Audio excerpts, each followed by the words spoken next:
రాముడు, లక్ష్మణుడు, హనుమంతుడు, సుగ్రీవుడు వానరసేనతో కలిసి రామసేతును నిర్మించి లంకవైపు చేరుకున్నారు. ఇక లంకలో కొత్త పరిణామం జరిగింది. రావణుడి తమ్ముడు విభీషణుడు రాముని శరణు పొందడానికి వచ్చాడు. అన్నయ్య, రావణుడు అధర్మం చేస్తున్నాడు. సీతమ్మను అన్యాయంగా బంధించాడు. నేను నీ పక్షాన ఉంటాను అని రాముని వద్ద నమస్కరించాడు. రాముడు ఆయనను ఆలింగనం చేసుకుని, ఇప్పటినుంచి నువ్వే లంకాధిపతి అని ప్రకటించాడు. యుద్ధం మొదలైంది. రాక్షసులు మరియు వానరసేన మధ్య భయంకరమైన పోరాటం జరిగింది. అప్పుడు రావణుడు తన శక్తివంతమైన తమ్ముడు కుంభకర్ణుని యుద్ధానికి పంపాడు. కొండంత ఎత్తులో ఉన్న కుంభకర్ణుడు వానరసేనపై విరుచుకుపడ్డాడు. వానరులు చెల్లాచెదురయ్యారు. అప్పుడు రాముడు మరియు లక్ష్మణుడు ఆయనతో పోరాడారు. రాముని బాణాల వర్షానికి చివరకు కుంభకర్ణుడు నేలకులి ప్రాణాలు విడిచాడు.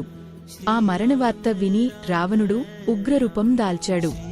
రావణుని కుమారుడు ఇంద్రజిత్, మేఘనాదుడు యుద్ధరంగంలోకి వచ్చి మాయాబాణాలతో పోరాడాడు. అతని ఒక శక్తివంతమైన బాణం లక్ష్మణుడిని తాకి ఆయన నేలపై మూర్ఛపోయాడు. అందరూ దిగ్భ్రాంతికి లోనయ్యారు. రాముడు బాధతో కన్నీరు పెట్టుకున్నాడు. ఆ సమయంలో యుషిసుషేనుడు, హిమాలయాల్లో ఉన్న సంజీవని ఔషధమే లక్ష్మణుడి ప్రాణాలను రక్షిస్తుంది అని చెప్పాడు. వెంటనే హనుమంతుడు ఆకాశంలో ఎగిరి హిమాలయాల దిశగా పయనమయ్యాడు. అక్కడ ఎన్నో ఔషధాలు ఉండడంతో ఏదీ సంజీవని అనేది గుర్తించలేకపోయాడు. ఆవేదనతో ఒక నిర్ణయం తీసుకున్నాడు. మొత్తం పర్వతాన్ని ఎత్తుకుని లంకకు వచ్చేశాడు. అద్భుత సంజీవని ఔషధాన్ని లక్ష్మణుడికి ఇచ్చిన వెంటనే ఆయన మళ్లీ చైతన్యం పొందాడు. ఈ వరుస పరాజయాల తర్వాత రావణుడు స్వయంగా యుద్ధరంగంలోకి వచ్చాడు.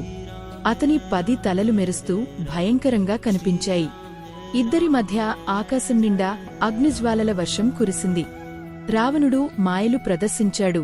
కాని రాముడు ఏకాగ్రంగా ప్రతి మాయను ఛేదించాడు.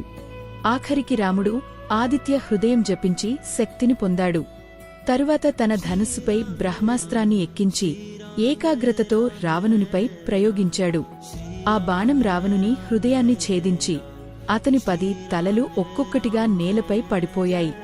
ఆ క్షణంలో దేవతలు, యుషులు, గంధర్వులు గగనంలో పుష్పవర్షం కురిపించారు. జయ శ్రీరామ్ అంటూ గగనం మార్మోగిపోయింది. రామచంద్రుని ధర్మయుద్ధం విజయవంతమైంది.